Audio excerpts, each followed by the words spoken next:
सर्वांना श्री स्वामी समर्थ, श्री गुरुदेव दत्त. तर आज आहे अमावस्या. त्या अमावस्येच्या दिवशी आपण आपल्या घरात कोणते महत्त्वाचे उपाय करायचे? खूप प्रभावशाली उपाय आपल्याला अमावस्येच्या दिवशी आपल्या घरात करायचे आहे. तुम्ही संध्याकाळी केलं तरी पण चालेल. पण आपल्याला काय करायचं आहे? तर आपल्या घरातून आपल्याला नारळ उतरवून टाकायचा आहे, की जेणेकरून आपल्या घरात नजर दोष असेल तर तो निघून जातो. पूर्ण घरातनं फिरवायचा. 7 वेळा श्री सुक्त बोलायचं, सॉरी 7 वेळा श्री स्वामी समर्थ मंत्र बोलायचा. 7 वेळा श्री चैतन्य गोरक्षनाथाय नमः हा मंत्र बोलायचा आणि त्यावर 7 वेळा ओम ऐं ब्रीं क्लीं चामुंडाय विचे हा मंत्र बोलायचा. आणि जरी हे 2 मंत्र नाही बोलले, फक्त श्री स्वामी समर्थ मंत्र बोललात तरी पण चालेल.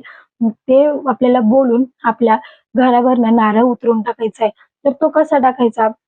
या असा कोपऱ्यातला चौकटीपासून पकडायचा. आपल्याला असा त्रिकोणी स्वरूपात उतरायचा आहे. त्रिकोणी स्वरूपात आपल्याला 7 वेळा तो नारळ उतरायचा आहे, मंत्र बोलून आणि तो आपल्याला बाहेर फेकून द्यायचा आहे. सर्वांना श्री स्वामी समर्थ, श्री गुरुदेव